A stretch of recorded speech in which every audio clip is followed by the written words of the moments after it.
Boris Johnson could rule out Scottish independence forever if he helped Scotland with some of its devolved powers, one of Britain's foremost constitutional experts told Express. Scottish First Minister Nicola Sturgeon has said she will hold an advisory referendum on independence if her Scottish National Party (SNP) wins a majority in May's Holyrood elections, regardless of what Prime Minister Boris Johnson thinks about. Her party has set out an 11-point roadmap for taking forward another vote, which was presented to members of the SNP's National Assembly last month.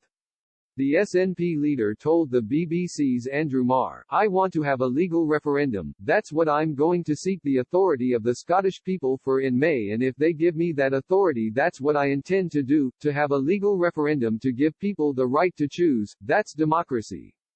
It's not about what I want or what Boris Johnson wants." The SNP leader's comments came as a four-nation polling for the Sunday Times found that a majority of voters in Scotland and Northern Ireland want referendums on the breakup of Britain. As a standoff between the Prime Minister and Ms. Sturgeon now seems inevitable, in an exclusive interview with Express, constitutional historian Vernon Bogdanor suggested Mr. Johnson could rule out Scottish independence forever by highlighting the SNP's domestic failures with their current devolved powers. He said, "First of all, the Scots are not handling the devolved powers they have got very well, education and health. The whole constitutional argument is detracting attention from the poor outcome in education and health in Scotland, which is much worse than the rest of the country. They haven't adopted the reforms of both New Labour and the Conservatives. For example, great diversity of schools and in the health service, the introduction of some private provisions. Figures from the Programme for International Student Assessment (PISA) show that numeracy and literacy are in general decline.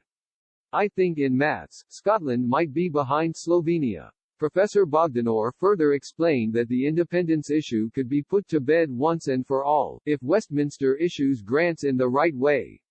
He continued, the government could give specific grants to improve literacy and numeracy. This is something the SNP could not reject. Moreover, Professor Bogdanor claimed that to pay for free university tuitions, the SNP had to cut college places. He added, this could result in a skills shortage and it would not just be a problem for Scotland but for the whole United Kingdom. We must do what we did in Northern Ireland, which is devolve and forget. There is a strong case for the government to give Scotland specific grants for further education, which again cannot be rejected by the SNP.